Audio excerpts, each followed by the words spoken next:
Okay, so today's Android Studio video is going to be basically the easiest possible program you can make. Well, not just Hello World, because that's a little too easy. So I'll start from here. This is upon opening Android Studio. I'll go new project, empty views activity.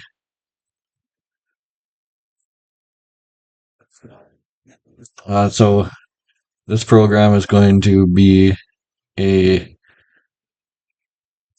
string that gets reversed by pressing a button.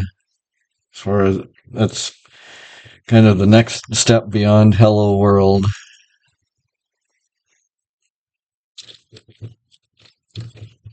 That reverse, I'll spell reverse correctly.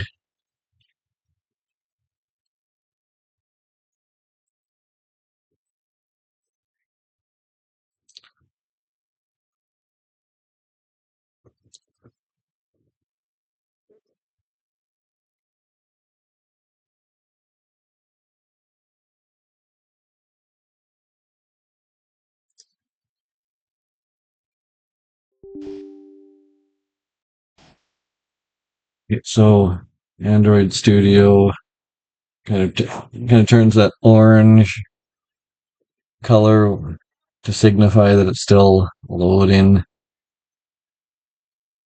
And down here, build Gradle model. Gradle is the build system.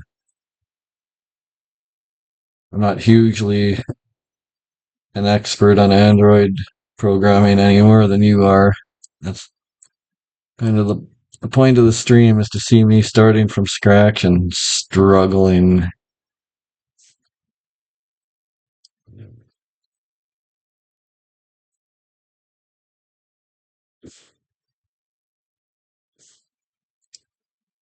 Okay, so in the source code itself, we're looking at main activity.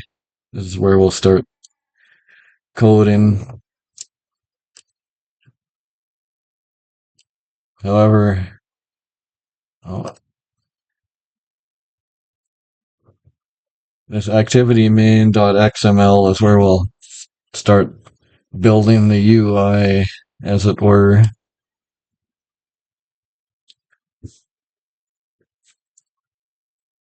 So as we can see, there's a text box that says "Hello World." In the code, here is that text view, or other, equivalent to a label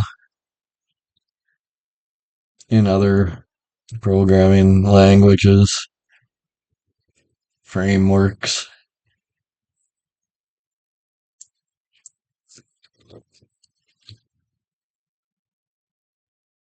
So we want a button.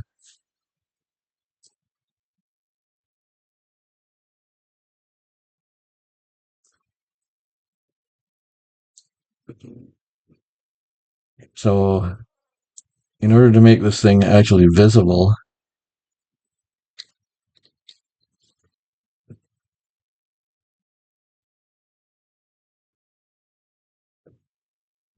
it's going to take some doing.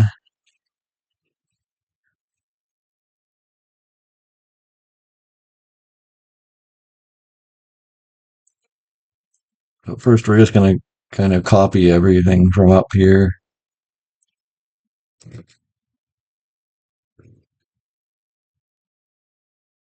We'll give them different IDs. Like right now, if you look at it, like the button is kind of superimposed onto the "Hello World" text directly on top of it.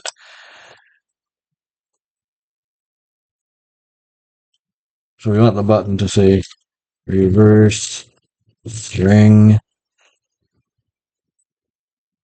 to signify what it's actually going to do. And we need an ID, an Android ID. And this is so that in the code we can get a reference to this button, and we need to do the same to the text view.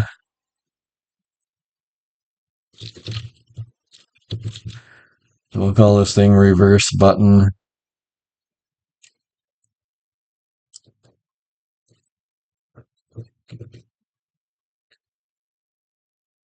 This will be, I'll just call it reverse text.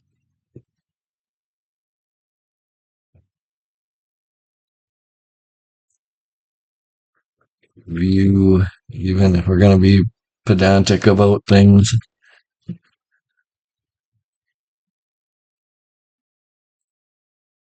Now, before we even start coding, we got to get these things kind of separate from each other. Oh, my first fan in the chat, so the Wild Mystery gave me the dinosaur cheer.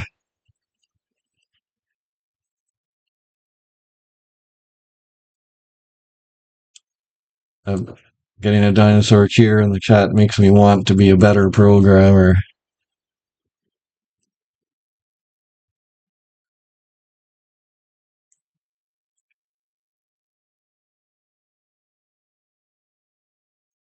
So I'm going to put this text view at top of parent. And I'll put the other one at bottom of parent. Let's see how that treats us.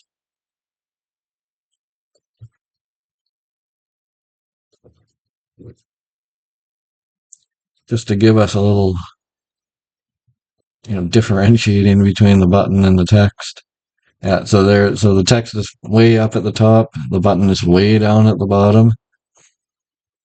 Not really what we want in like a professional app, but that's not what we're going for here. We are just trying to do the most basic thing possible. So this XML will be just fine for that.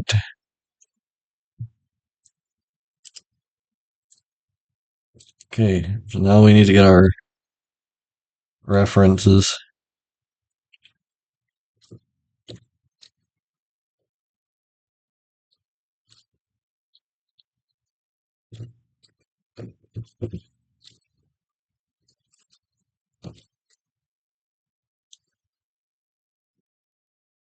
And I think I'm forgetting my Kotlin syntax already, as one might be prone to do. Okay, well, that being the case, that can be remedied pretty quickly.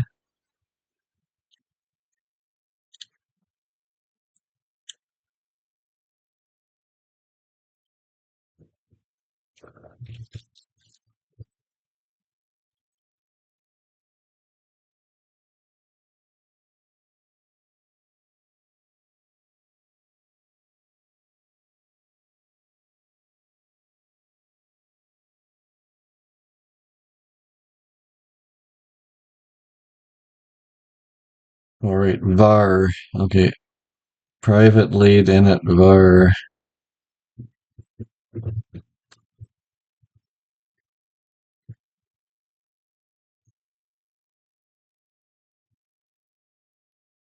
If we make it type button, then we actually let the autocomplete do it.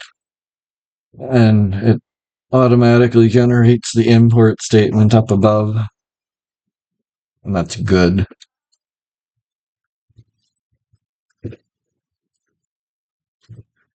And we'll do another one for the text.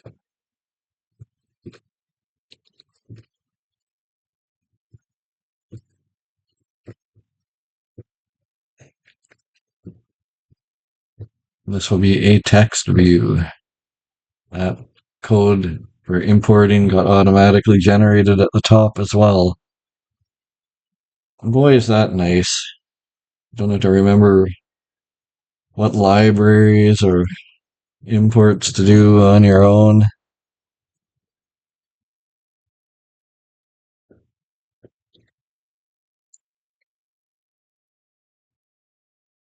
Okay, so within the on create,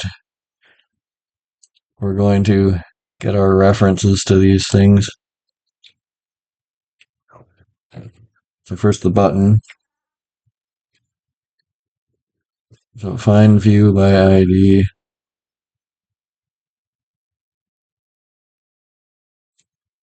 that ID will be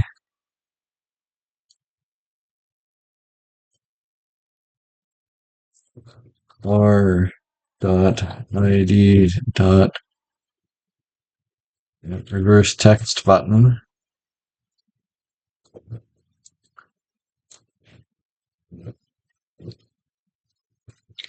I'll find our view in the same way.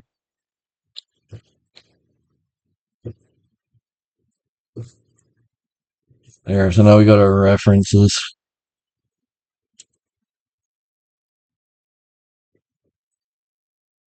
Next, we need to add a event to the button.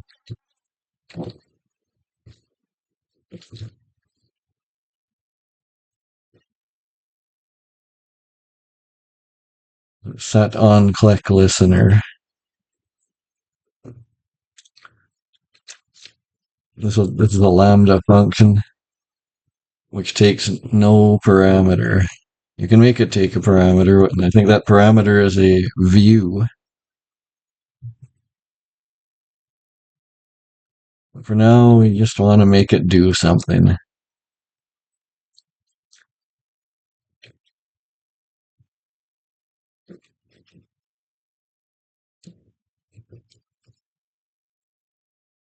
The thing we want to make it do. Okay, so we get the text view.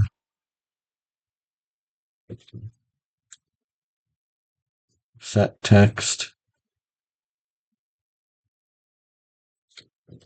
We take itself dot text.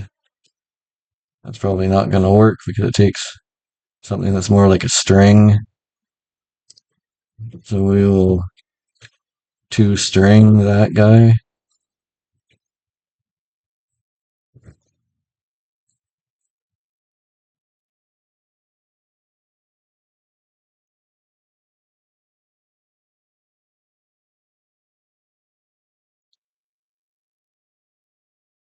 Use a setter method instead of property. Oh, okay. I see what they want me. So they want me to refactor the code in this sort of a way. Dot text. That would be the property. Now we'll do reverse text.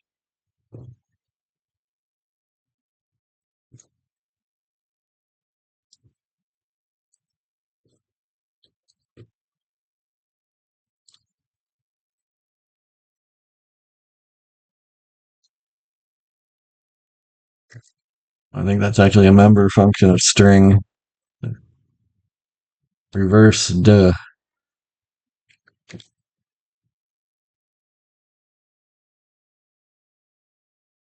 Returns a string with characters in reversed order. Yeah, that sounds like what we want.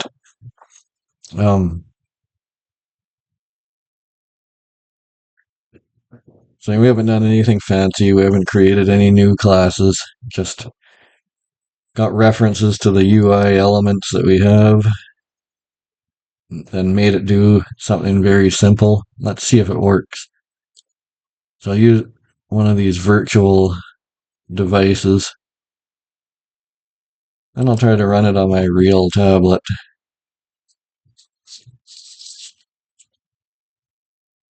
It should be building.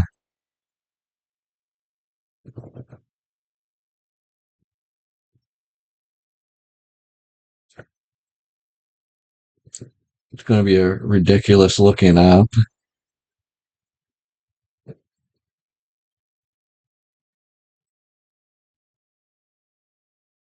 I think we can be forgiven for that.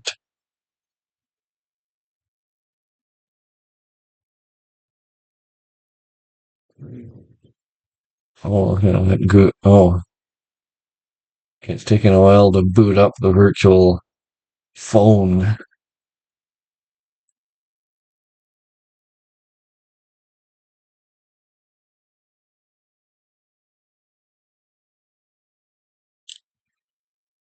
Pixel is starting. Boy, do these virtual devices take a long time to. But once they're up, they're up.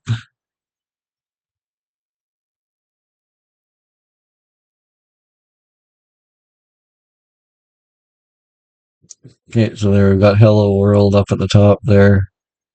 Reverse string. Reverse string again. Yeah, it actually works. For the first time in my life, I did some little program that didn't have a litany of errors the first time. Okay, so I'll stop that. Just kind of recap a bit here. So we made an empty views activity in Android Studio. The first thing we did was do a bit of UI design in the most minimal way possible. We had a text view, we had a button, and I kind of changed their constraints. So one would be at the top and one would be at the bottom, just for simplicity's sake, just to have them in two different places. And in the main activity, so we had some boilerplate code by Google right here. We put two member variables that will be references to the UI elements. And we obtained those references by this find view by ID function. And then we added a listener on click listener. So when we tap or click the button, it'll do this thing. And we just made it reverse the string that's in the text view. Just the easiest possible thing. But hey, we need to start easy. In the next video, I'll do something a little more complicated. So in the next one, I'll do like some up and down counters. But for now, we've got started in Android Studio. So peace out and good night to y'all.